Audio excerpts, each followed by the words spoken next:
A while ago, I posted this to my profile.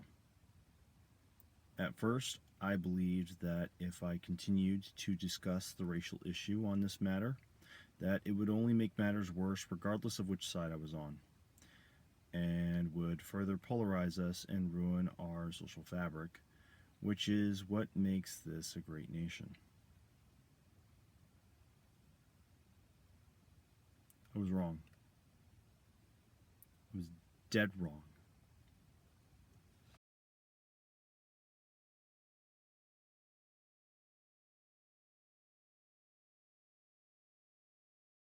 Normally, in my videos, I incorporate a sense of humor regarding politics and religion, but since the wrongful death of George Floyd has shook the nation, this video is going to take a more sympathetic, serious approach to the issues at hand.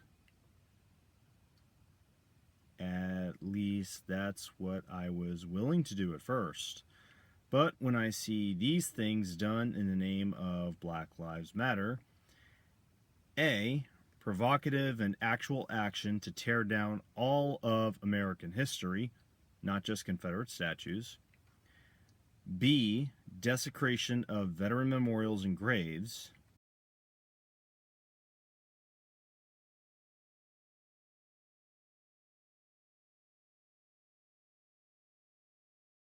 C, scrutinization at people's place of employment because of any innocent political perspective.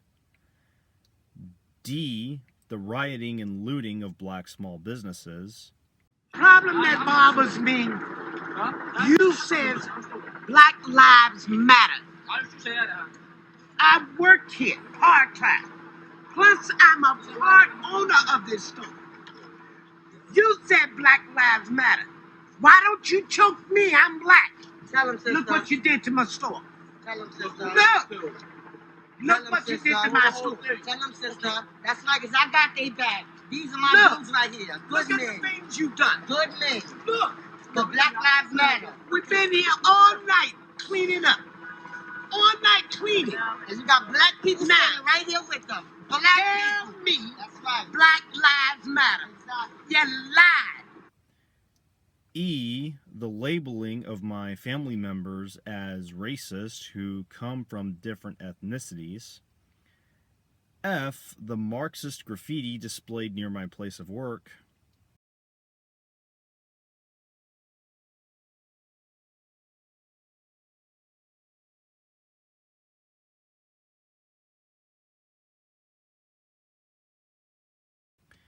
G, the move to abolish a constitution supporting police force in place of a more brutal form of police.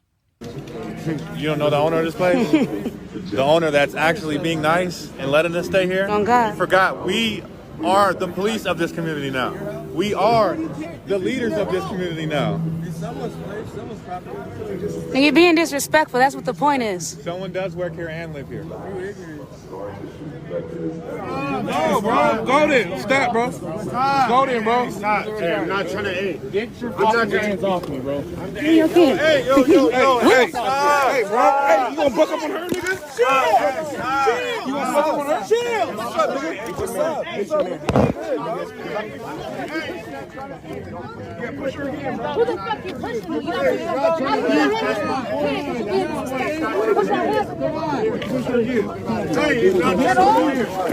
he's not trying to H, setting up of autonomous zones. I, the desecration of American ideals from social media.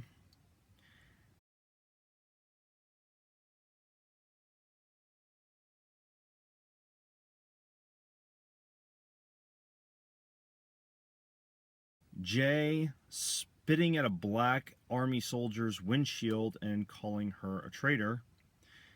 K, banning a church pastor from Chaz because of his faith. L, the increase of anti-Semitism from the Black Lives Matter organizations. M, the UN praising Antifa insurrections. N, Twitter censoring a tweet from the president of how he will enforce the law. O, China taking advantage of the situation by exploiting the death of George Floyd, calling America systemically racist, when in reality, China is no crap racist. P, the mainstream media praising the violence. And please, show me where it says that protests are supposed to be polite and peaceful. Q, the double standards regarding who is allowed to protest and for what ideology. R, people unfriending me because I post an American flag as my profile pic. S, doxing of people because of their skin color. Ma'am, you flicked me off. You're ready to take it. Guys, this is her license plate number. She lives here. This is her address. Karen, you flipped me off. You cut me off and flipped me off, and now you're playing the victim. Ma'am, would you like to calm down? T, a mask order in Oregon that forces only Caucasians to wear masks. U, fake race stories like Jussie Smollett and the NASCAR incidents. V, witnessing the suggestion of Black Lives Matter to become a political party. You were on Squawk Box a few weeks ago talking about reparations, and now this. I mean, you're definitely thinking big. What leads you to the idea that a new party, an independent party, is what's needed? Well, I've been convinced for a long time that 40 million African Americans who tend to vote as a bloc in one of the two parties limit their leverage in getting action from both parties. And I think it's time that African Americans form an independent party, not be an appendage of one party or ignored by the other party, and using their leverage in a democracy to say we stand for things that are principally focused on the interests of the 40 million African Americans, and not have that diluted by trying to be a part of another party where the interests may diverge and oftentimes do diverge. And it's been a fact that had African American interests been fully embraced by one or two of the dominant parties, we wouldn't have the tremendous social, economic, racial issues that we have now. W, Black Lives Matter protesters wanting to call 911 after abolishing the police or promoting such policies. Do you see me stops? He's backing up. Uh-oh. Yo, call the police. Oh, call the police. No, call them, please, multiple people. Please, no. You know those brutal people who are slaughtering innocent men and women all over this country? Yeah, call them. Call them now, because this guy is going to be upset that I threw so. Oh, and the guy runs out of his car with some. I don't even know what this guy is holding. X, the insane demands of kids shows to remove one of the characters that portrays a police dog. Y, the request to tear down churches just because Jesus has white skin in the stained glass windows, as well as the statue, even though the statues don't portray a skin color at all. And Z, forcing anyone who is not your skin color to kneel before you. Excuse me. Hey, excuse me. I work for Black Lives Matter. Sure. I'm sorry. I work for Black Lives Matter. I'm sorry that I scared you. Okay. But since I work for that company, my CEO has told me to come out today and to bring you on your knees because you have white privilege. So if they see that a white person is getting on their knees, that shows solidarity for the situation. And could you just please apologize for your white privilege? In the end, you will always kneel. When I see all of this, I'm not just making fun of you. It's almost as if your organization is calling me, beckoning me, begging me, and challenging me, as well as pleading me to make fun of you and the leaders you look up to, because your organization is an absolute joke. It's practically screaming, "Steve's period. Please make fun of us. God, we're awful. We're right here. Come on at me." It's so bad. It's about to put the thinking atheists to shame whenever they mock Christianity. As much as I would want to come up with more reasons to mock your organization, I've already run out of letters. Now, understand that I'm not in any way saying that you can't peacefully protest. That is your constitutional right as an American. There are still family members and friends of mine that support the movement, mostly because they don't know what the founder of the organization is proposing. Likewise, it is also my right to call the organization an absolute joke. Understand how I make the distinction between the organization and the movement. Regarding the movement, there are plenty of people that hold good intent within the Black Lives Matter movement, or were with the Black Lives Matter movement, that genuinely want justice for people like George Floyd and Breonna Taylor, and don't believe in rioting, looting, or destroying America. Hey, don't do that. See, look. Don't do that. Please don't do that. Please, I want you to know this is not. Don't police people's way of Let me tell you themselves. this is not a black woman who's put in Black Lives Matter. I just want you to know that when right, but y'all doing that for us and we ain't asking you to do that. Listen, don't spray stuff out here when they gonna blame black people for this and black people didn't do it. Yes, a black person. But they want you. We did. If we wanted you to do it, we would have asked. They not gonna show y'all faces when they see that on their building. They gonna blame that on us. Y'all are part of the problem. So don't spray it. Check them. Just like that. Do not let them come into your peaceful protest and make it something that it's not. That man could not breathe on the street. It's not about them. Likewise, there are those like Hawk Newsom, the founder of the Black Lives Matter organization, that believe in tearing down America in order to achieve its political objective. So that makes me think that you want to burn it down. I said if this country doesn't give us what we want, then we will burn down this system and replace it. All right, and I could be speaking figuratively. Okay. I could be speaking literally. It's a matter of interpretation. Now, before I go any further, there is a part of me that believes that what happened specifically to George Floyd was racist. I genuinely believe that it is possible that he was discriminated against for his skin color. Now, I could be wrong, but after doing some further in-depth analysis and research, I'm finding it difficult to see how what had happened to him wasn't racist. Even from a conservative viewpoint, I'm not sure if I can just say that what happened to George Floyd specifically was another cry wolf incident. But Steve's period. Aren't you aware that he committed all these crimes in the past, which include raiding a pregnant woman's home and putting a gun to her belly and then only getting charged with aggravated assault? No, man. I've been living under a rock for the past month. Please, tell me again, what did George Floyd do again? You can still believe that George Floyd was quite a character with a questionable past and still call out his murderous death at the hands of police brutality.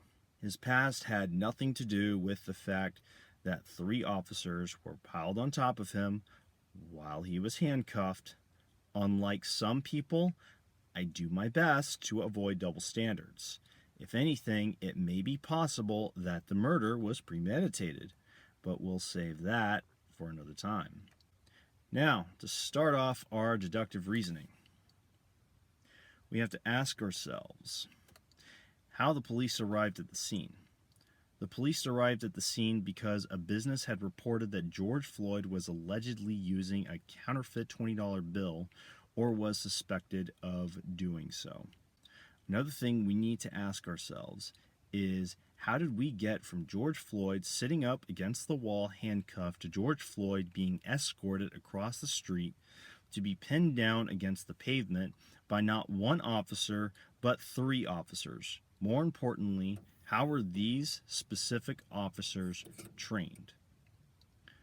The majority of law enforcement academies publicly condemn using excessive force to a subject that is handcuffed. The more we begin to dive into this, the more questions begin to arise.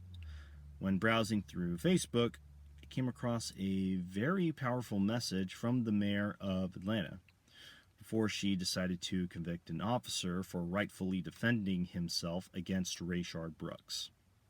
She and I hold different perspectives, but regardless of your perspective, you can't deny that she's right. Above everything else, I am a mother.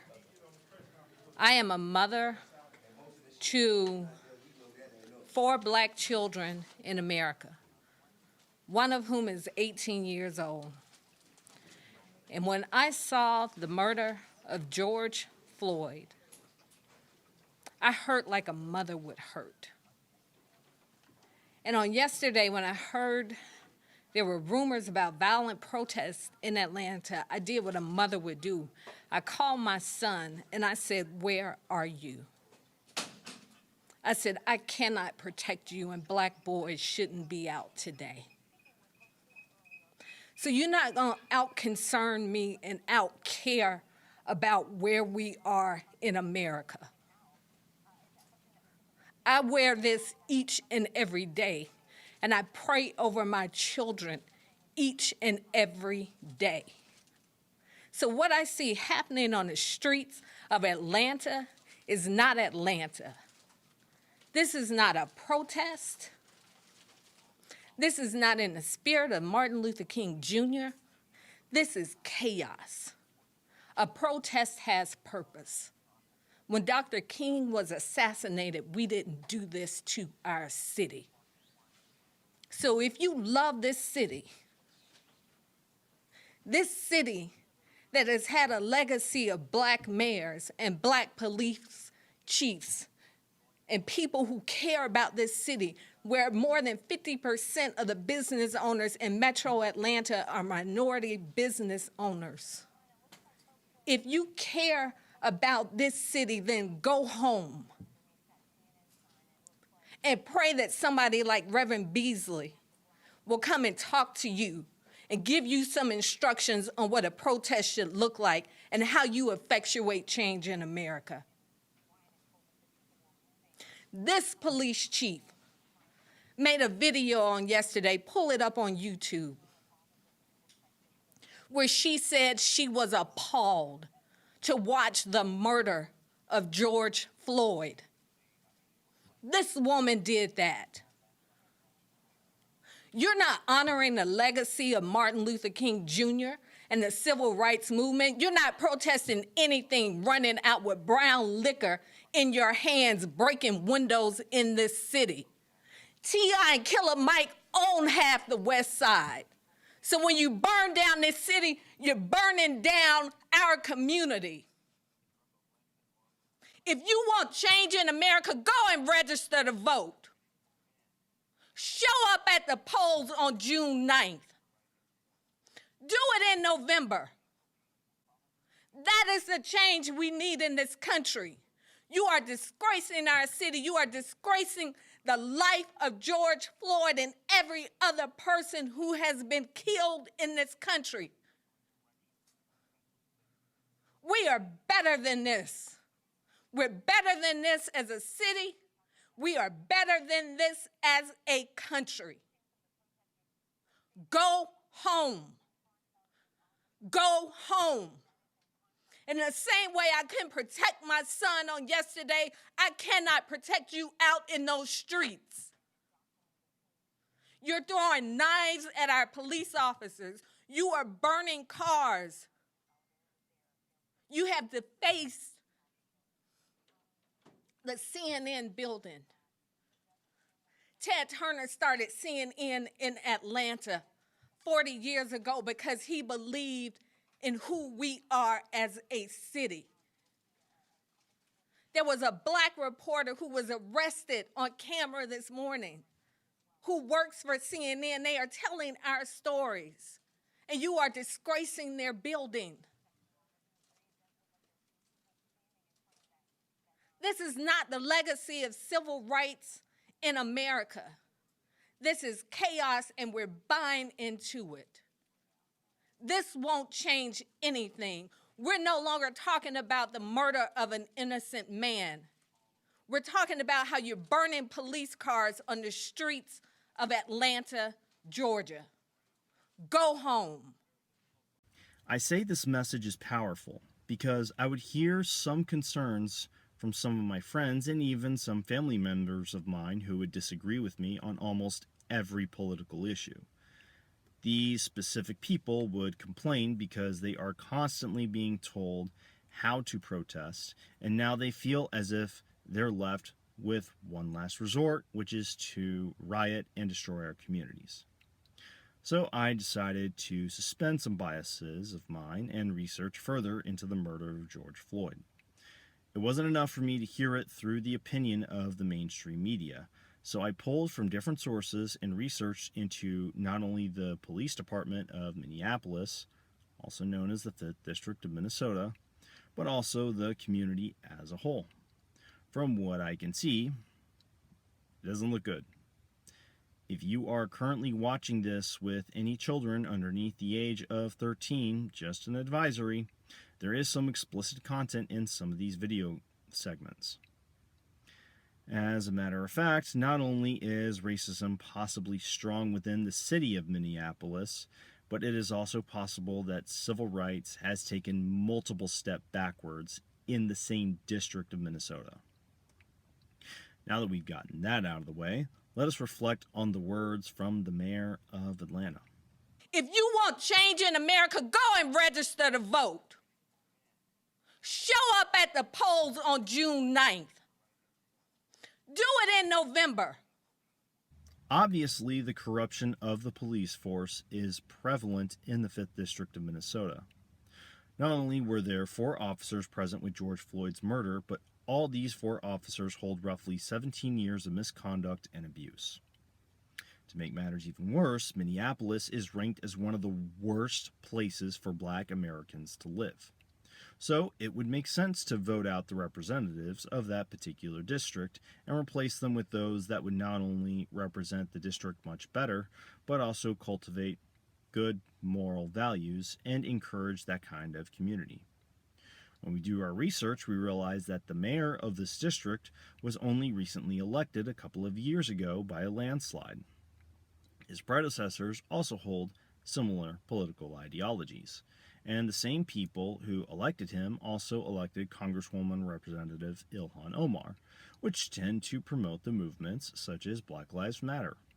Regardless of this, however, poverty rate is still unfavorable towards Black Americans for the past 8 years, not only in Minneapolis, but throughout Minnesota as a whole.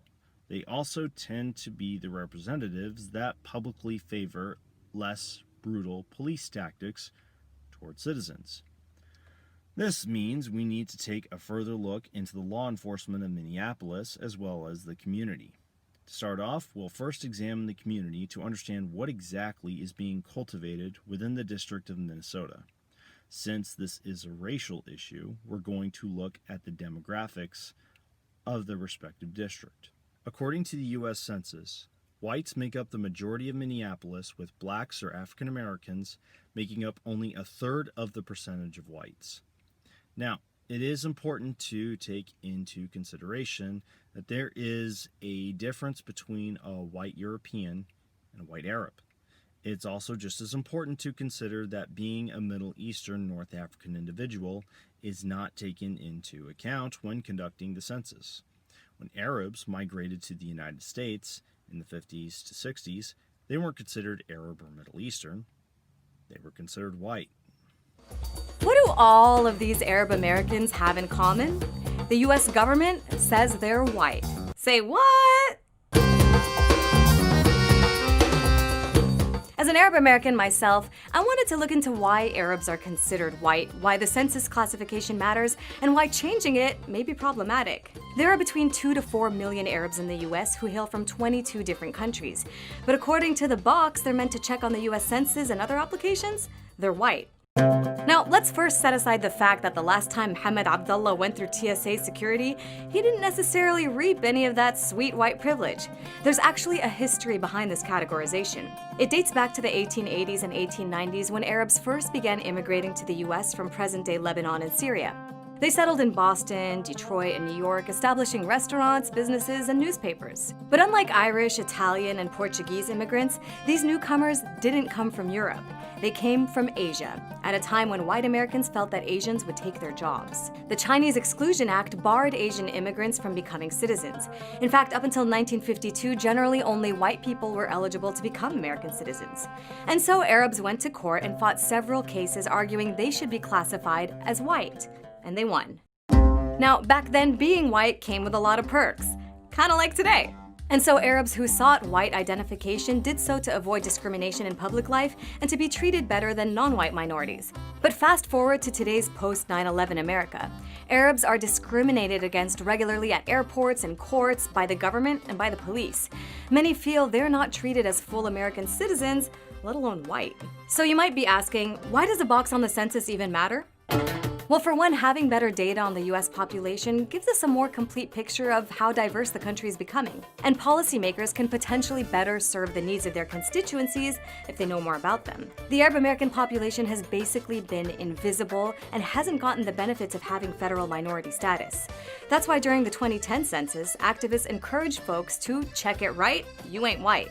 They argue that having actual data on the size of the community is helpful for political mobilization, tracking hate crimes, applying for federal grants for minority-owned businesses, being considered for affirmative action, and health research.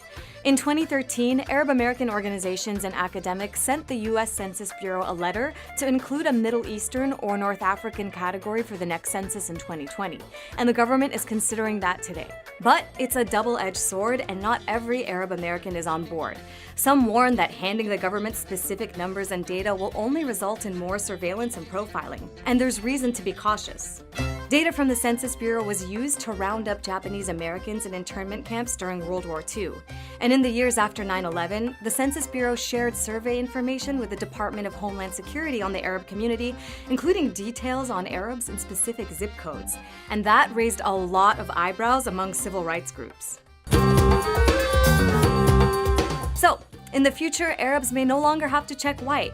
But will the positives of this development outweigh the potential dangers?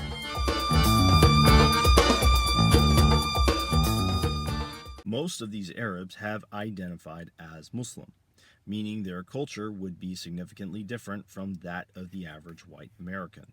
Since Ilhan Omar was elected as the first Muslim woman in Congress, it would make sense to learn about the culture that Muslims prefer living in Minneapolis, given the fact that Arabs have been counted into consideration with the white population.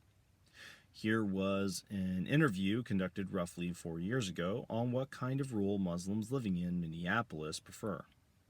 Is it easy to be Muslim in America, or is it hard? It's easy Muslim. It's easy to be Muslim. Yeah. Nobody gives you problems. No, it's no problem. This is a free country. That's the beauty of it. So we love America. I mean, you know, it's a great country. Freedom of speech, freedom of choice of your religion. Right. So we don't have any issues. Do you feel more comfortable living under American law, or do you feel more comfortable living under Sharia law? Sharia law. I'm a Muslim. I prefer Sharia law. Right. Sharia law, yes. You prefer Sharia law over American law? Of course, yeah. Of course, yeah. And do you find most of your friends feel the same way? Yeah, of course. If you're Muslim, yeah. He can make his daughter marry somebody. Yeah, he can. Yeah, he can. He has the authority, you know? The authority to that. Yeah. What is Sharia law? Long story short, it is the implementation of Islam through the political system or an establishment of Islamic rule. Is this Islamic rule friendly towards all races? More importantly, does it help the black community? Believe it or not, there is actually one city in America that has developed a role model of Sharia law influence within its community and its law enforcement. This city is Dearborn, Michigan. Now, it is important to look at the demographics of Dearborn the same way we observe the demographics of Minneapolis. which would mean to take into account that Arabs claimed the status as white when they migrated here to the United States. I mean, it would make sense because people like Ilhan Omar, Muhammad Ali, and Malcolm X have become part of the Islamic movement. Surprisingly though, as of this year, 2020, 90% of Dearborn is white, with blacks being roughly 3%. 84 to 87% of naturalized citizens living in Dearborn originated not from Europe, but from Asia. Plus, the population as a whole has been on the decline for the past 10 years.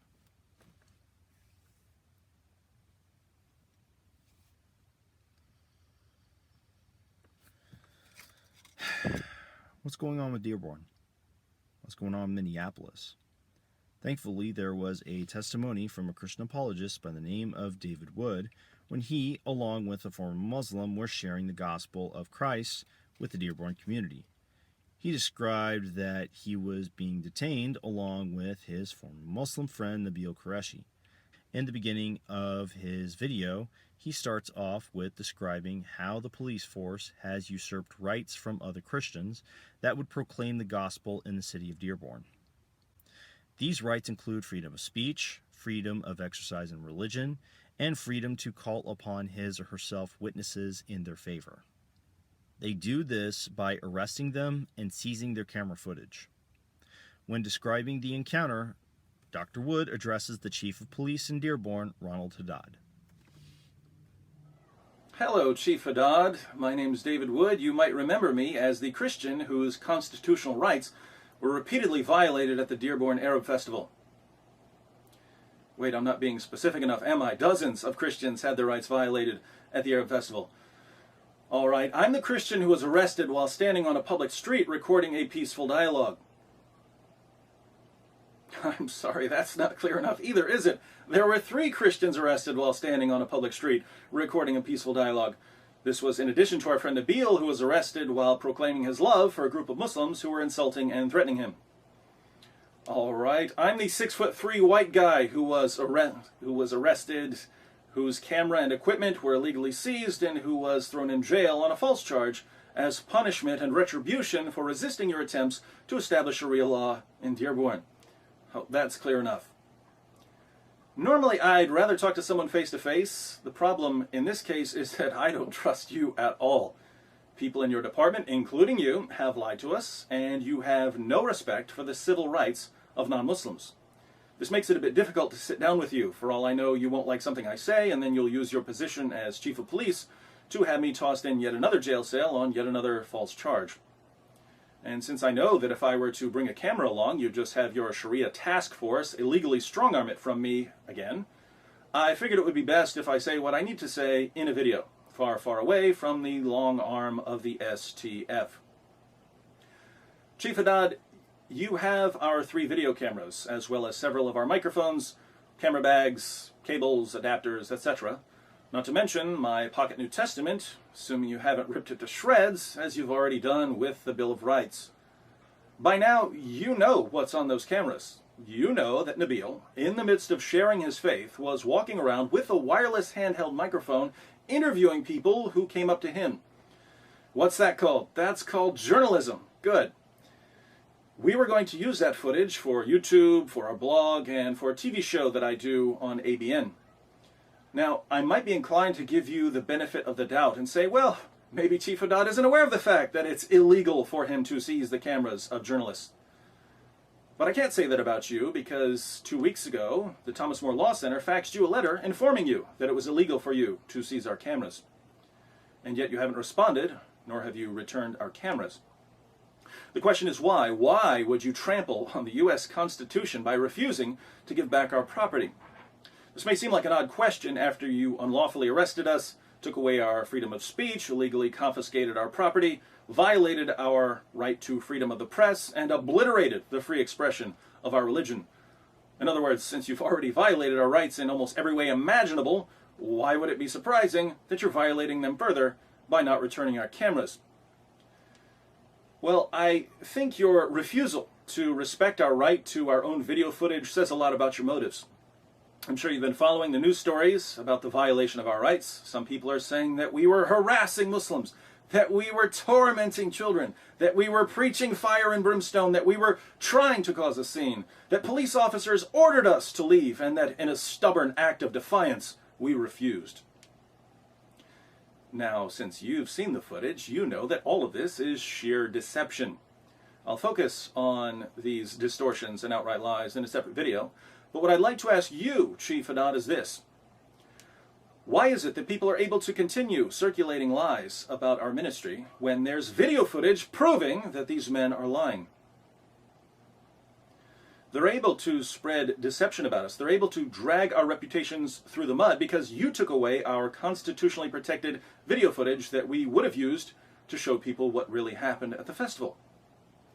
So you haven't just violated our constitutional rights in half a dozen or so ways, you've also actively enabled those who hate and despise us to spread lies about us. And there's nothing we can do about these lies because you've got the truth locked up inside that impenetrable fortress of oppression and intolerance known as the Dearborn Police Department.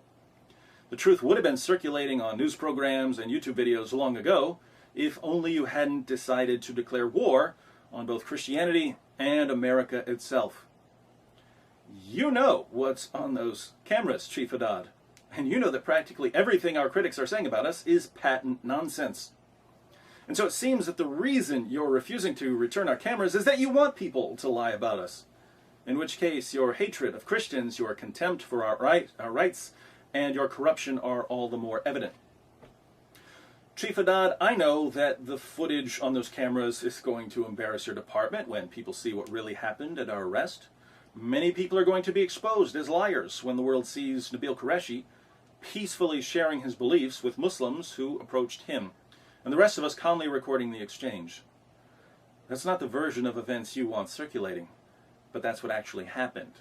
You know it, and I know it. But I want America to know it. Everyone's telling me, of course, that you're not going to allow it, that you're going to erase the footage, or that the cameras are going to mysteriously disappear, just as the civil rights of Christians mysteriously disappeared the moment you became chief of police. That certainly wouldn't surprise me, given what I've seen from your department, so I don't know what to expect, but I can say that it's not going to look good, and no one's going to be fooled if you erase our footage. So if it's not too much trouble, we'd like a property back. Property which, let's face it, you've stolen from us. If possible, I'd also like the footage from the security cameras in the police department when you were booking us. I think the footage will help us expose the bias of the Dearborn PD. For instance, I've heard that when your officers forced Negin to take off her long-sleeve shirt and strip down to her tank top in front of the male police officers who were present, one of them said, "Let's get this beautiful girl into a nice cell." Then he said, "Step over here so we can get a look at you." Now I'm willing to interpret this for the moment in the most innocent manner imaginable. But I'd like to ask you this. Would your officers have treated an 18-year-old Muslim girl like that? Would they have forced her to strip down to a tank top in front of male officers, and would they have made comments about her beauty and about getting a better look at her? Of course not. They wouldn't dare. Why? Because this is Dearborn, and there are two sets of rules, one for Muslims and one for everyone else. What I'd like to see from the Dearborn Police Department is equal treatment under the law. At last year's Arab Festival, Muslim security guards physically assaulted us. They even physically assaulted our friend Mary Jo, while one of them confidently declared that, like you, he doesn't care what our rights as American citizens are. Remind me, how many of those security guards were hauled off in handcuffs? None. Right. Despite the fact that we had the attacks on camera. And yet I was arrested this year, apparently as revenge for publicizing the attacks last year. I didn't assault anyone. I didn't insult anyone. I didn't do anything wrong. Neither did Nabil or Paul or Negin. Why the double standards, Chief? How come a Muslim won't get arrested for physically assaulting a Christian woman, but a Christian woman will go to jail for holding a camera on a public street? The reason, Chief Haddad, is you. As far as I'm concerned, if you're going to use your position and authority to persecute, oppress, and subjugate members of any religion, you don't qualify for mall security, let alone chief of police. And so I hope that for once you'll do the right thing. I invite you to return the cameras that you illegally seized. I also invite you to take full responsibility for your department's oppression of Christians and to resign from your position as chief of police, not only because of your complete disregard for the constitutional rights of non-Muslims, but also because you have no concern for the reputations of the officers under you. You send them out to persecute Christians, and some of them don't want to persecute Christians. How do I know?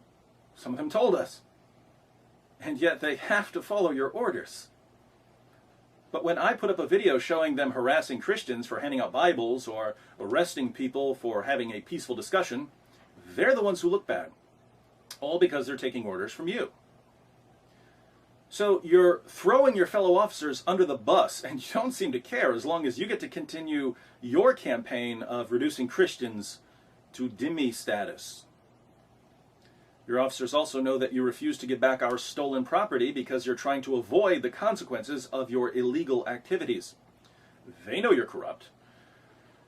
And I have no clue how you can hold your head high among them.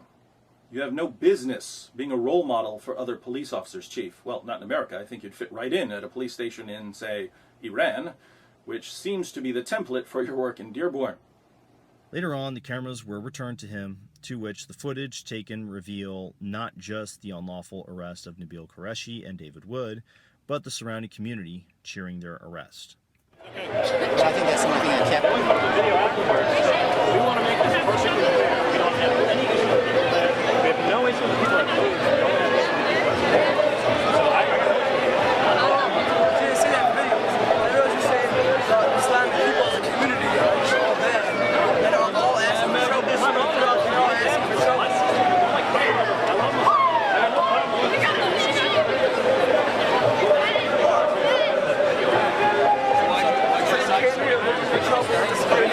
Why decide to make all these videos? That's a good question. We came here yesterday, or last year, and we saw a pamphlet that we had a question about. So we went to the booth. Year in a row. I just happened to be here. If last year went bad, why are you here again? Why are you here again? We want to see if it's going better this year. We want to see if it's better this year than it was last year. Are you sure about that? I'm pretty sure it's all the way around. I think you're looking for more trouble. We're not looking for trouble. We want to see things are better. Generally, things have been better. Security hasn't been hitting us. Security hasn't been assaulting us. So things aren't claimed to be just a problem. He said he was here to receive worship. He did receive worship. He forgave people's sins. He miraculously healed people. He died on the cross and rose from the dead. These truths have changed my life. It's absolutely changed my life. And I find it so important to let people know about these things. I will tell anyone who listens. So I'm glad you say it as if Allah is like that. What makes Jesus better than Allah? Okay, I got a bunch of you guys who are asking questions. So did like 4 of these guys. You're saying a man. That's an excellent question. What's up, buddy? Well, people are worshiping Jesus as God less than a decade after that. Troublemaker. I'm just good guy.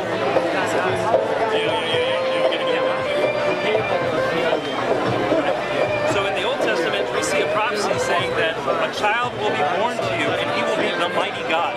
In the Old Testament, it actually says the mighty God will be born as a child to you. In actuality, it can't just be like a half God. It actually says the everlasting Father, Abiyad, will be born to you. So this is a prophecy we knew would happen.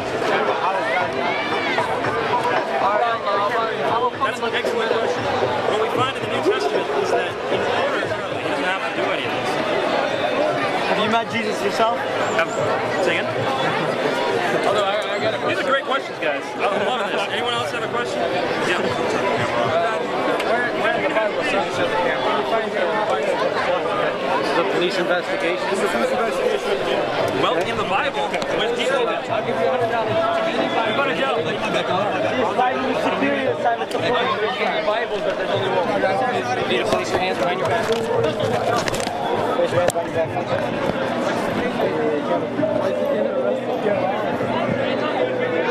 Man, I love you.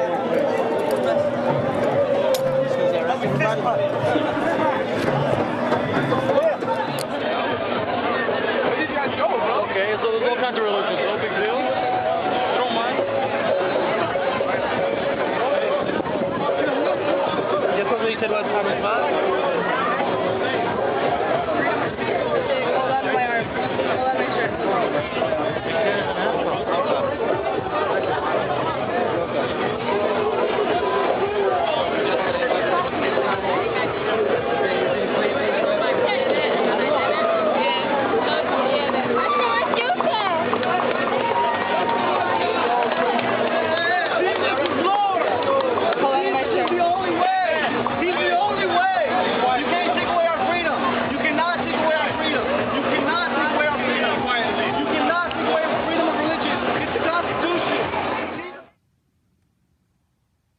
I'll leave a link of the video in the description box. For now, let's get back to the so what of the issue at hand.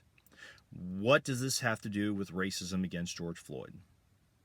Sad to say, the Muslim community seems to alienate the black community even when attending prayer at a local mosque.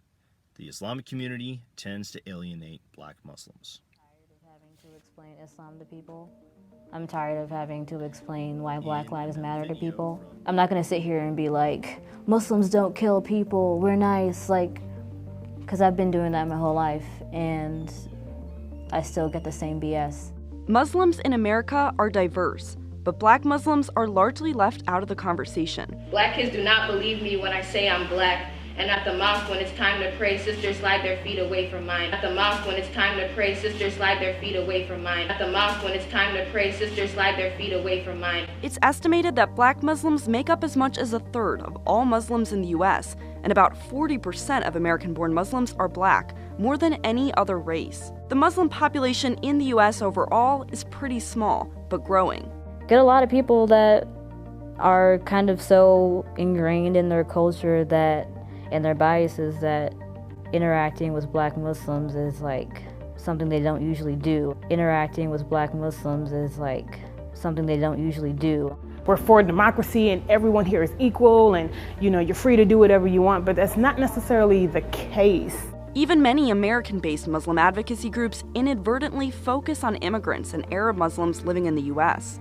Black Muslims that I've spoken to have felt like Muslims of other races don't want to engage. Muslims of other races don't want to engage with Black Muslims. So like, I would say we have a lot to work on in terms of like race and getting over cultural boundaries. When it comes to identity, almost half of American Muslims see themselves as Muslim first, American second. That's pretty common for other religious groups in the U.S. Not only being a Muslim, not only being a Muslim American, being Somali, being Black, being young. There's a lot of identities that you have to reconcile. Although Islam and being African American are very big parts of my identity, I think people need to stop and realize that that's not all that there is to me. People get so hung up on what they think they know, that they fail to see the whole person. And honestly, that's probably the biggest thing that's like a loss on both sides. In another video from David Wood, he describes how Muslims tend to act towards those who are Black. It's not pretty. Adam Sulla likes to call people racists. When passengers got sick of his friend Slim screaming Om Telelet Om on a plane recently and Delta forced them to leave, he called people racists. You guys are racist. You guys are racist. You guys are racist. As we go through Adam's videos, we see that he runs into lots of racists. Talking with most racist YouTuber. Most racist YouTuber disrespects the Quran. Reading racist comments with my family. Racist man on a plane, day before 9/11. Racist guy tells me to go back to my country. Racist guy puts Arab clothes on. Racist man harasses my friend. Our racist stories as Muslim teens. What I find ironic about these unceasing charges of racism is that Adam Sulla is a racist. Racist Adam once posted a video titled, "Things Arab Parents Say to Their Kids." What kinds of things do Arab mothers say to their kids? Let's find out from Racist Adam, who's dressed up like an Arab woman. هذا الآن آدم تعال آدم تعال. The Abid are outside, they're gonna come get you. The Abid are outside, they're gonna come get you. The Abid are outside, they're gonna come get you. Now, if you know even a little Arabic, you just saw something really, really bad. Racist Adam's stereotype of an Arab mother says, the Abid are outside, they're gonna come get you. And Racist Adam translates Abid as gangsters. Why is this really, really bad? Well, the word abd in Arabic means slave. The plural of abd is abid. So the literal translation of abid is slaves. Why would Racist Adam's character say, the slaves are outside? And why would Racist Adam translate this as, the gangsters are outside? He translates it as gangsters Because he's racist. Let me explain. Muhammad, Prophet of Islam, bought, owned, sold, and traded black African slaves. Sahih al-Bukhari, 7263. Allah's messenger was staying in a mashraba, and a black slave of Allah's messenger was at the top of its stairs. Sahih al-Bukhari, 6161. Allah's messenger was on a journey, and he had a black slave called Anjasha. Sunan an-Nasai, 3858. Then a man from Banu ad-Dubayb, who was called Rifa bin Zayd, gave the messenger of Allah a black slave who was called Middam.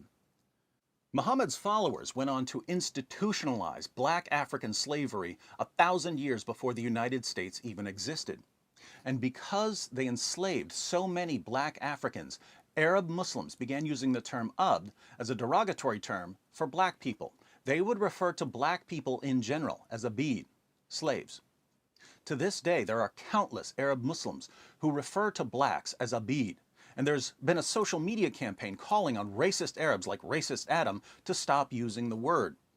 In an article titled, "Arab Americans Take to Social Media to End A-Word Racial Slur Against Blacks," Deadline Detroit reports, a new Muslim American group, co-founded by Metro Detroiters, is launching a social media campaign today to urge Arabs to stop using Arabic racial slurs against African Americans, Niraj Waraku reports in the Free Press.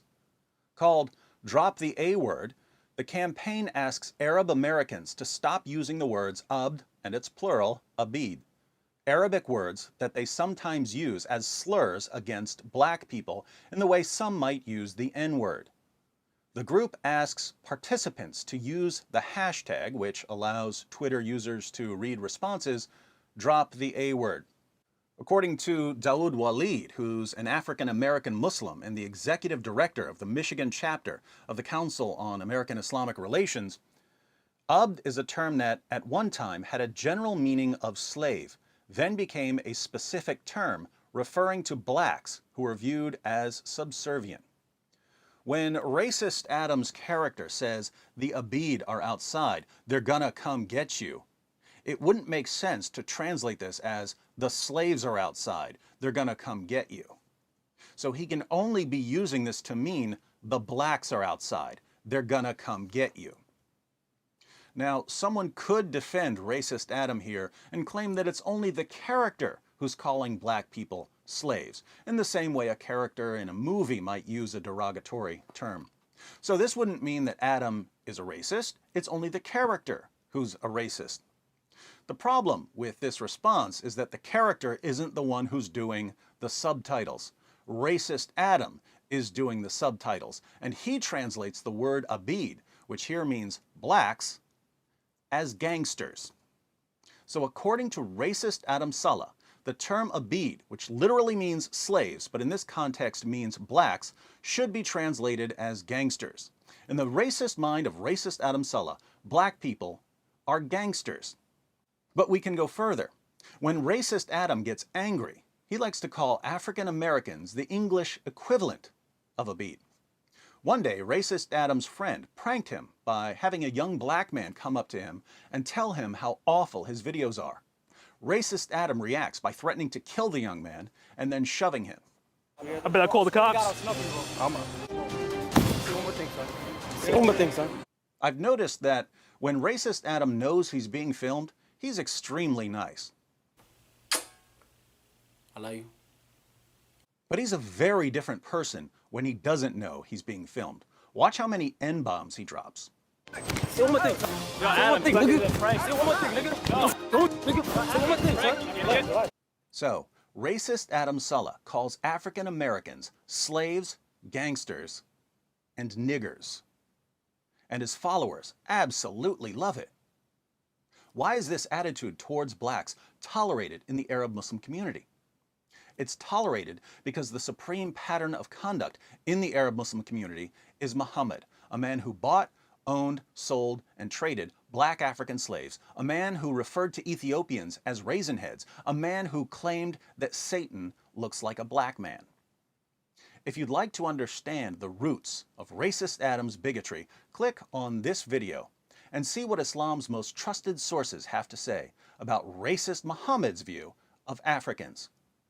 Oh, and by the way, be sure to go through the comments section of relevant videos and articles and share this video and this video with Adam's followers whenever they call someone a racist, which is pretty much whenever anyone disagrees with them about anything. The video that David Wood is talking about, I will leave in the description box as well. Before I go any further, I've known plenty of Arabs and Muslims that are friendly towards other people of different demographics and beliefs. Now, provided the characteristics of a Sharia law society and what effects it has on the community and law enforcement, it is quite a coincidence that A, the culture of Minneapolis seems to favor a Sharia law society. B, the city of Minneapolis is ranked as one of the worst cities for Black Americans to live in. C, law enforcement officers were able to get away with a long history of misconduct. This could also be the case with Dearborn. And D, the business that reported George Floyd was ran by an Arab family. Well, the owner of the South Minneapolis convenience store where police first made contact with George Floyd is speaking out. He says that officers were called because of a counterfeit $20 bill that Floyd used to buy a pack of cigarettes. Only on WCCO, Mahmoud Abamayali says that he is with the community and wanting justice for the Floyd family. Here's Reg Chapman. For 31 years, Cup Foods has been a part of the South Minneapolis community. We don't just work in that community. That is our community. We know the community. It's a vibe that is unmatched in other community. It's the best thing that's happened to our family. The family-owned business has come under fire after a phone call to police about the passing of a counterfeit $20 bill led to 46-year-old George Floyd begging a Minneapolis police officer for his life. I was not there. You were not there. The staff that called the police followed protocol.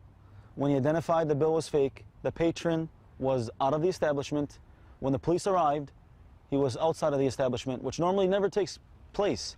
Why he was still there, we're not sure. Owner Mike Abomaniali says what happened on the street outside his establishment should never have ended with a man dying. Most of the time when patrons give us a counterfeit bill, they don't even know it's fake. So when the police are called, there's no crime being committed. They just want to know where they got it from. And that's usually what takes place. This was a very circumstantial event that ended in a tragedy, and unfortunately, we're taking a lot of animosity for it. He understands people are upset, but feels their anger should be used to get the arrest and conviction of those responsible for Floyd's death. For those who say if the police hadn't been called, he wouldn't be alive, how does that staff member feel about that? That may be rightfully so. However, we cannot predict the future. If I was there, things would have been handled differently. This business owner says he is prepared to do what he can for the family. We want to offer first and foremost our deepest condolences, and we want to give any support, if it's financially, socially, spiritually, any type of support they need. Reg Chapman, WCCO 4 News.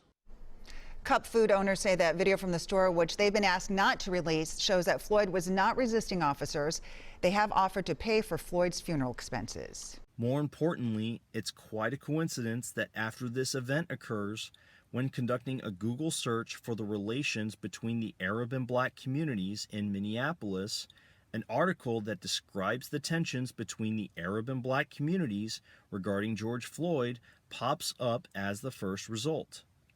To go even further, in this exact same article, it's mentioned that Arab communities are possibly still using the term Abid to describe African Americans. If that's not enough to make you shudder, following this statement, Hadam Abudayi, the executive director of the Chicago-based Arab American Action Network, he states to store owners that they, quote, should put money back into the communities from which they profit. I don't know about you, but this sounds like a subliminal message to the Arab community to not discriminate customers and future employees based on their race. This can explain the amount of death threats the family has received for reporting the use of counterfeit money to law enforcement. At this point, I'm a bit surprised we haven't provided enough attention to what led up to the event, and we're asking officers who genuinely can't rub two brain cells together to even carry themselves as peace officers, let alone be competent enough to hold decent moral values. Now, someone can bring these objections to my thesis. Objection number one. Since Ilhan Omar, the representative from Minneapolis, is black, a Muslim, and a woman, wouldn't she be easily discriminated against using your logic and reasoning? In other words, since Congress representatives are voted via the majority of the people, why would someone who is racist, sexist, or a bigot vote for someone who is of different color, different sex, and different religion? Two factors contribute to the election of a candidate, even if the majority of the district is opposed to the candidate they're voting for. Factor number one is that if the district or county dislikes a candidate, they're probably not going to show to the polls, which gives the other candidate and their base a significant advantage. This leads us to factor number two. Factor number two is that when someone decides to vote for a particular candidate that they don't like, it's likely that they're not voting for any one candidate, but rather against another. Objection number two. The white to black ratio is not clearly as great in Minneapolis as it is in Dearborn. What makes you think this is still a racial issue? This is what I was able to find in the comment section of David Wood's video on Adam Saleh. I figured I would let former Muslims speak for me regarding the use of the derogatory term towards black Americans.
Objection number three.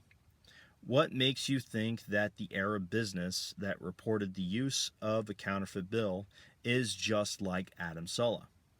What reasonable suspicions do you have to believe that this same Arab business was racist towards George Floyd? I don't. It's possible the business was in the right. It's just as possible it was in the wrong. We don't have enough evidence to suspect ill intent of the Arab-run business. The racial issue I'm bringing up would be George Floyd's difficulties in finding a job in Minneapolis. Floyd lost his job as a bouncer for the El Nuevo Rodeo for 17 years before Minnesota's governor issued the stay-at-home order. This would mean that Floyd would have to look for another job, being a convicted felon, living in an area to where, quote, there are horror stories about how people in the black community are treated by the Arab business owners and by the security they hire. That's a bit difficult to do. Now, I'm not justifying the use of counterfeit currency, but he was probably running out of money and became desperate. That could also explain the use of drugs, which, again, I am not endorsing the use of drugs in this matter. I'm not condoning that behavior, but when you get desperate and when you get stressed out, you turn to other vices, and you know what? Honestly, I can't help but somewhat feel bad for the guy. I mean, he was indeed a father trying to take care of his daughter. That's a lot of stress to put on a person who just lost his job and can't find a job. It is. And this is where I make fun of the Black Lives Matter organization. Roughly over 2 months ago, people were protesting to simply just be able to go back to work. People like Black Lives Matter still deem this protest trivial and non-essential, while deeming Black Lives Matter protests and Antifa riots as essential.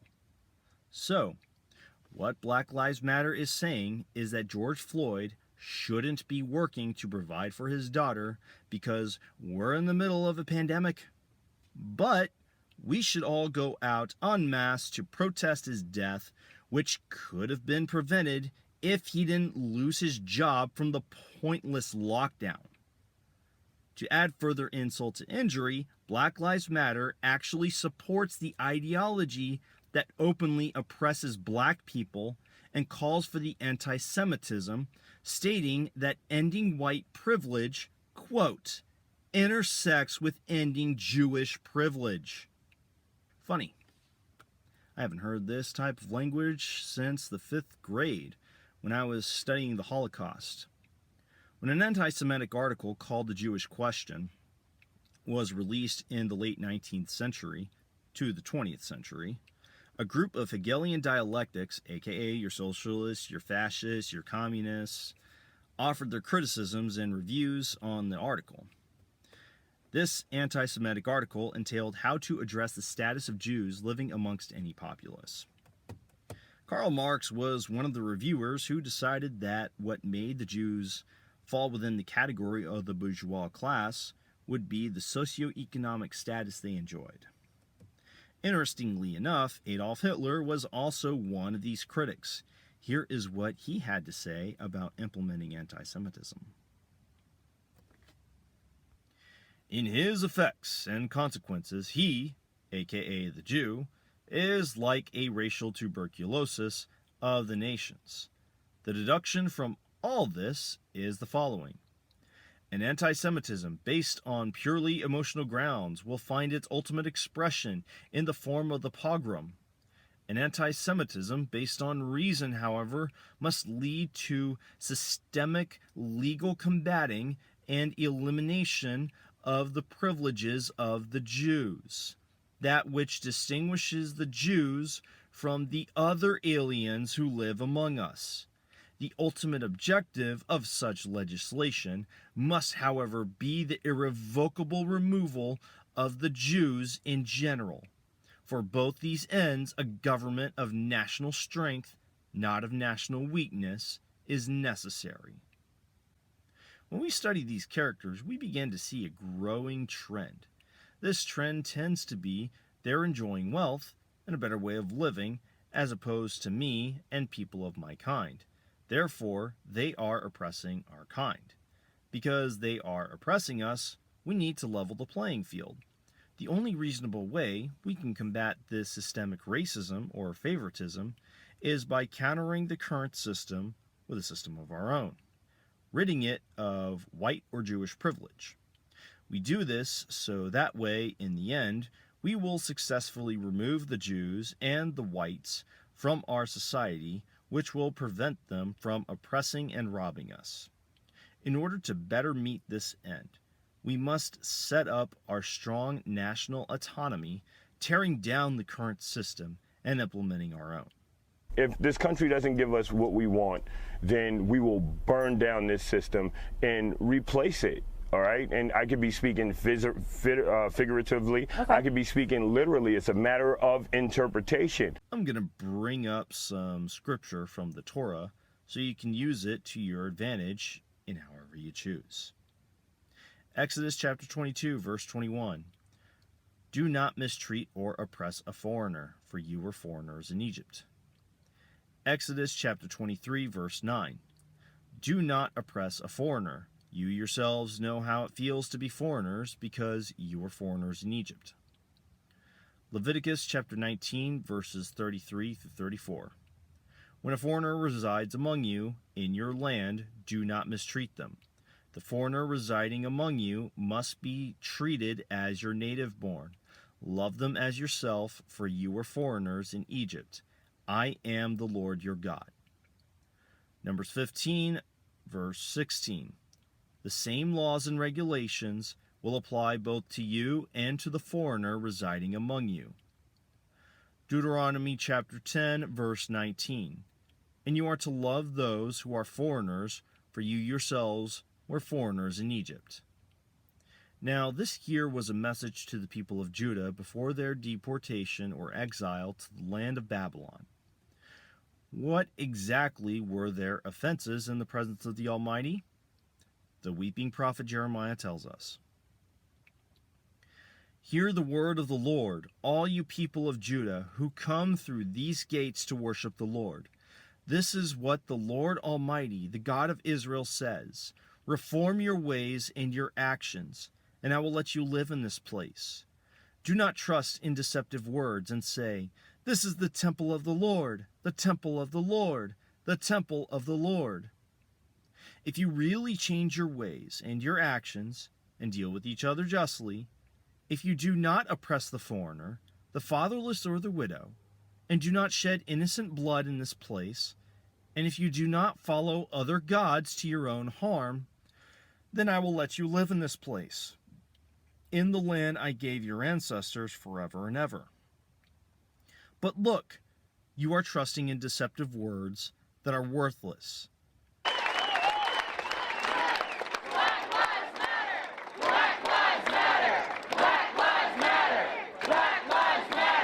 Will you steal and murder, commit adultery and perjury, burn incense to Baal, and follow other gods you have not known, and then come and stand before me in this house which bears my name, and say, we are safe to do all these detestable things? Has this house which bears my name become a den of robbers to you? But I have been watching, declares the Lord. Last and most certainly not least, this passage from the New Testament. There is neither Jew nor Gentile, neither slave nor free, nor is there male and female, for you are all one in Christ Jesus. If you belong to Christ, then you are Abraham's seed and heirs according to the promise. Now, back to the relations between Black Americans and Arab Americans. And I'm going to break it down Barney style for people who can't walk and chew gum at the same time. Is calling black people a bead racist? Yes, it is. Is discriminating any people from employment because of any color of their skin racist? Yes, it is. Should we be sending Arab businesses death threats discriminating against Muslims, riot, loot, and murder Arabs because of the actions of a few? No, only a racist would do that. I've even condemned the racism and bigotry against Muslims living in China who have become systematically oppressed, spied, and experimented on by the CCP government when no one else would say a word. If you disagree with me in this matter, you are no better than the Chinese government that oppresses the Uyghurs by seizing their children and placing them into re-education camps to have them brainwashed into submitting to the brutal CCP regime. Or better yet, you're no better than Antifa, the Nazi Socialist Party, ISIS, the Communist Party, or the KKK. So what would be the solution? It's not going to be the implementation of Islam, regardless of Malcolm X's membership with the Nation of Islam. What's Black Lives Matter approach to the issue? He was concerned, or is concerned, that that there's a lack of perhaps ideological direction in Black Lives Matter that would allow it to be to fizzle out, as he said, in comparison to Occupy Wall Street. As you are advanced in your own organization, as you all are headed to Cleveland to participate in this Black Lives Movement conference, how do you respond to that particular critique? Again, a loving critique from an elder of the struggle that some others share, that I've even shared as well, to be frank, as a concern about, in part because of the co-optation and the appropriation, that a more clear ideological structuring might be of some value here. But how do you respond to those kinds of, again, loving criticisms? I think that the criticism is helpful. I also think that it might I think of a lot of things. The first thing I think is that we actually do have an ideological frame. Myself and Alicia in particular are trained organizers. We are trained Marxists. We are super versed on sort of ideological theories. Except there are 4 problems with being such devoted Marxists as they claim. 1. Karl Marx was opposed to religion, especially Judeo-Christianity. He considered it to be an opium of the people. 2. Karl Marx's ideology was strongly anti-Semitic, as I mentioned earlier. 3. Point number 2 causes Black Lives Matter to therefore condemn Judaism while supporting Islam, similar to Hitler's collaboration with the Grand Mufti to eliminate the Jews. And number 4, Karl Marx was a racist, believe it or not, in reference to a socialist political competitor by the name of Ferdinand Lassalle. He wrote to his colleague, Friedrich Engels, insulting Lassalle with racial derogatory terms, saying this: "The Jewish Lassalle, who I'm glad to say is leaving at the end of this week, has happily lost another 5,000 tailors in an ill-judged speculation.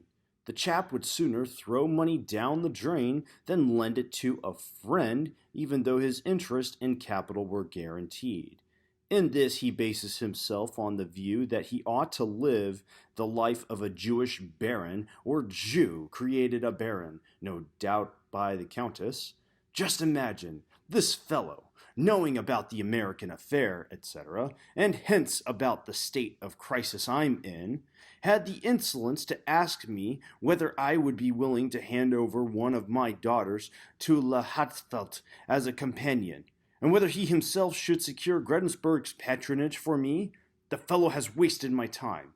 What is more, the dolt opined that since I was not engaged upon any business just now, but merely upon a theoretical work, I might just as well kill time with him. In order to keep up certain dehours vis-a-vis, the fellow, my wife had to put in pawn everything that wasn't actually nailed or bolted down." It is now quite plain to me, as the shape of his head and the way his hair grows also testify, that he is descended from the who accompanied Moses' flight from Egypt, unless his mother or paternal grandmother interbred with a Now, this blend of Jewishness and Germanness on the one hand, and basic stock on the other, must inevitably give rise to a peculiar product. The fellow's importunity is also like. One of our greatest discoveries, which, however, he only confides to his closest friends, is that the Pelasgians were of Semitic descent. The main evidence in the book of Maccabees, the Jews send emissaries to solicit the help of Greece on grounds of kinship. Furthermore, an Etruscan inscription has been found in Perugia, and this was simultaneously deciphered by Hofrat Stucker in Berlin and in Italian, and both independently converted the Etruscan into the Hebrew alphabet. Even in this same letter, the moderators or admin of this webpage put a disclaimer note at the top. A note from history is a weapon. It has come to our attention that this very page is very popular with right-wingers who delight in Marx and Engels' use of racial slurs to discredit Marxist thought.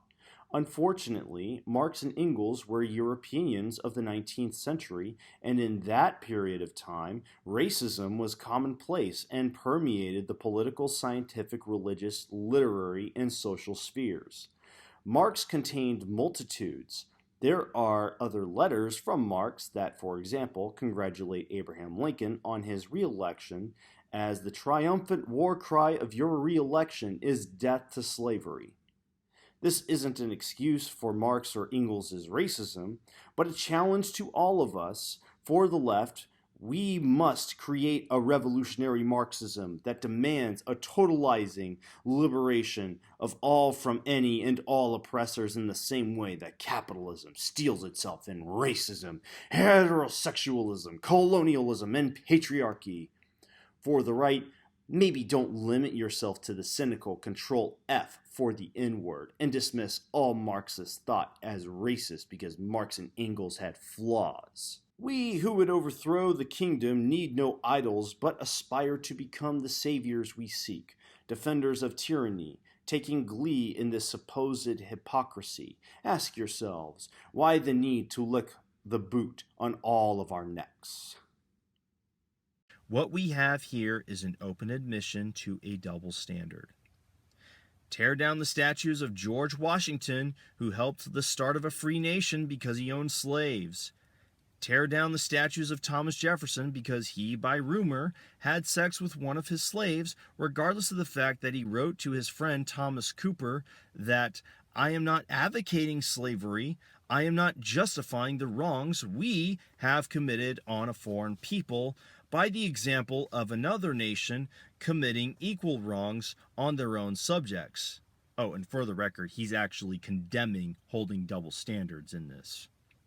On the contrary, there is nothing I would not sacrifice to a practical plan of abolishing every vestige of this moral and political depravity. But I am, at present, comparing the condition and degree of suffering to which oppression has reduced the man of one color with the condition and degree of suffering to which oppression has reduced the man of another color, equally condemning both.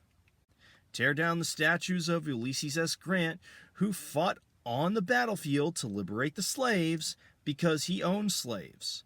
Call Martin Luther King's peaceful protests pointless because he was assassinated anyway. Tear down the statue of Abraham Lincoln, even though he actually freed the slaves. But let's go ahead and leave Joseph Stalin up, Karl Marx up, and Vladimir Lenin up. Let's pump out CCP propaganda. They are the true champions of fighting racism. Sure, they had their flaws like using derogatory terms, spewing anti-Semitic rhetoric, as well as evicting Nigerian nationals from their homes because they're foreigners to this day. City leaders in southern China are denying allegations of coronavirus racism, insisting that foreigners are not being discriminated against. Africans living in Guangzhou say that they're being kicked out of their homes and face harassment as health workers step up testing for imported infections. The African Union, Nigeria and Ghana are calling on the Chinese government to address concerns. Professor Keith Richberg is the director of the Journalism and Media Studies Center at the University of Hong Kong. He says there has been discrimination against Africans living in China for some time now. Ever since Xi Jinping announced that the virus was essentially contained in China and that they could start reopening businesses and reopening factories, the numbers have been going up, but they've been blaming all of those new numbers, those new cases and the new deaths in China on what they call imported cases, meaning that they've contained it in China, but people coming back into the country are bringing it along. It smacks a bit of xenophobia to me. Because number one, most of these so-called imported cases are Chinese nationals who left at Chinese New Year and are just now returning or returning from schools abroad, et cetera. So these aren't foreigners, these are Chinese who are bringing in with the virus. And secondly, they've been given really no statistics to prove that the real numbers of people coming in with the virus are actually foreigners at all. But that's kind of the narrative or the storyline that they'd like to say, is that all of these new cases are all from foreigners. They've even restricted foreign diplomats from coming back into Beijing, for example.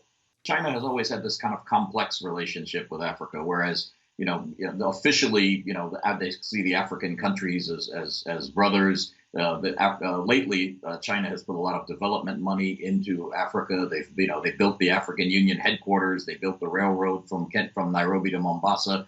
But and as a consequence of these tens of thousands or millions of Chinese living in Africa, you also have a lot of African traders African students who have gone over to China. And so, officially, on an official level, there's this kind of feeling of fraternity. On the ground level, people to people, the Chinese simply don't like them very much. They're basically there's a lot of racism. I've been to Guangzhou. I've been to that area that they call Little Africa, or more derogatorily, they call it the Chocolate City.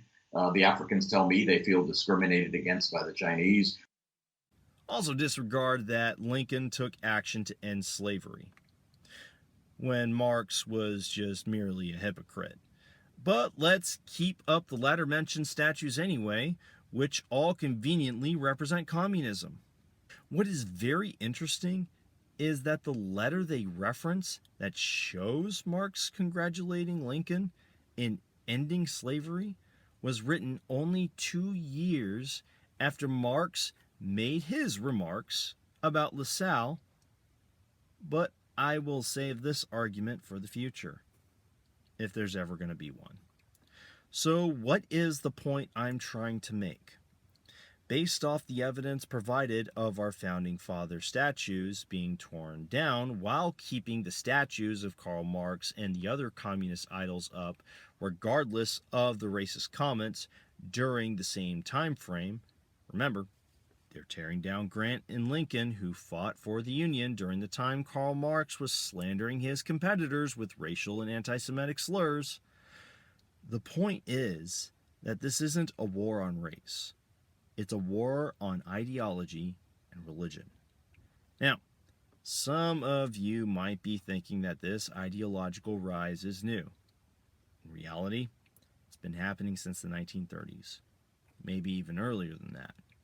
One thing I can say for certain is that Martin Luther King had this to say about the rising red tide in his work, Communism's Challenge to Christianity, which can also explain why this particular movement favors Malcolm X over Martin Luther King. I hope that all of you will listen to me very attentively this afternoon as I humbly attempt to speak to you about one of the most important issues of our day. There are at least 2 reasons why I, as a Christian minister, feel obligated to talk to you about communism. The first has to do with the widespread influence of communism. It is believed in by more than 200 million people, covering 1/5 of the Earth's surface.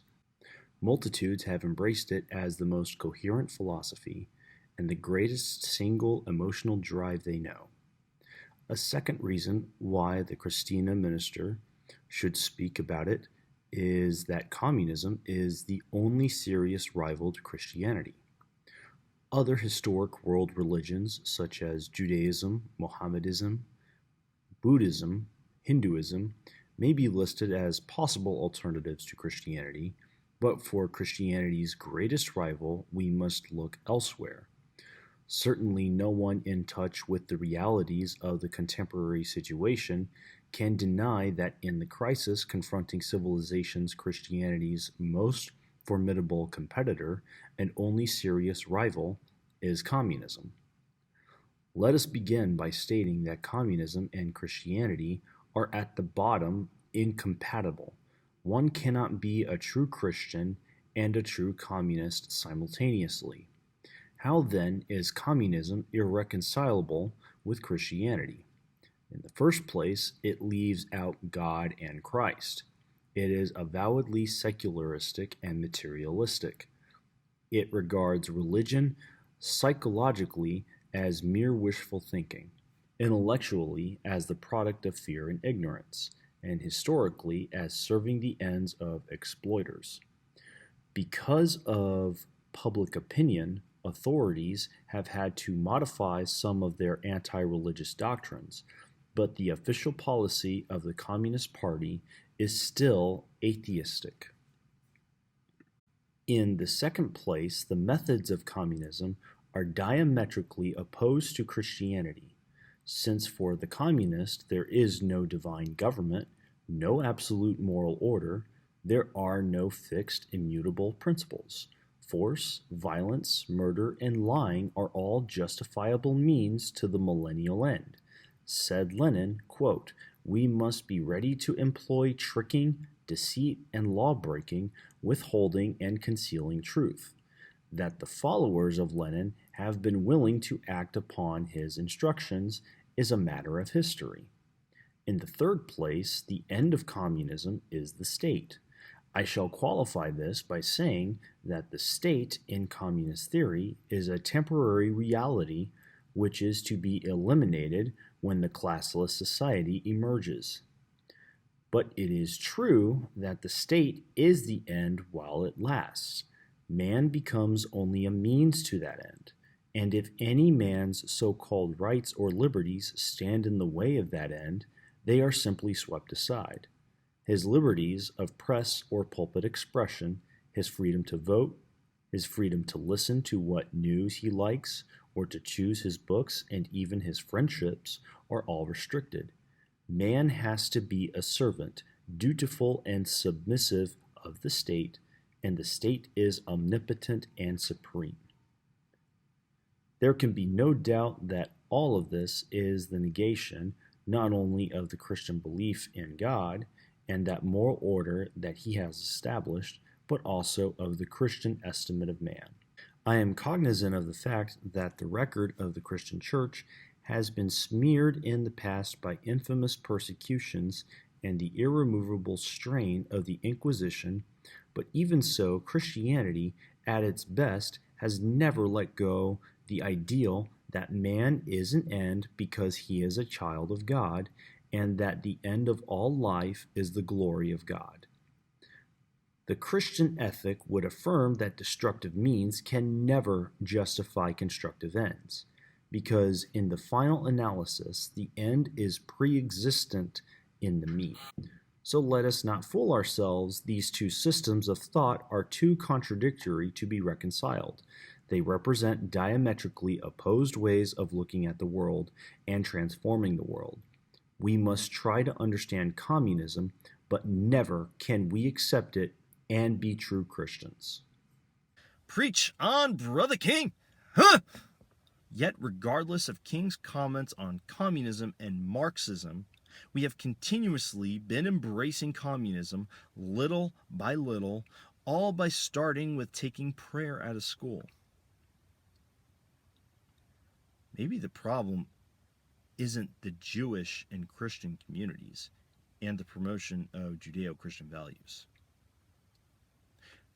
Rather, it's likely the solution. Of course, we can continue to go down this self-destructive path of embracing these alternative ideology that tear us apart to the point of nationwide desolation. I doubt anyone wants to get there, though. If you agree, feel free to share this video with your friends and reach out to your friends who are of other faiths to hold an open discussion with them on these issues. Maybe possibly share the good news with them that one day Christ will return and unite people of all nations and races into one big family so that the human race can advance the way God had intended it to save us from self-destruction of our society the same way he saved us from sin. For those of you who are genuinely concerned about a race war or ideological war heading this way, and you want to do everything you can to combat the evils of racism and anti-Judeo-Christianity, feel free to click the subscribe button and the notification bell, and I will continuously provide examples of how to do so. If you, however, have been holding in the urge to call me a racist bigot for holding different views, then by all means feel free to unleash all your fury in the comment section below. And if you think you'll be able to trip me up later on down the road, feel free to closely follow my videos and see if you can make me look bad. I know you want to. Oh, by the way, before I let you go, Breonna Taylor was obviously murdered by 3 officers. Thank you. Have a nice day.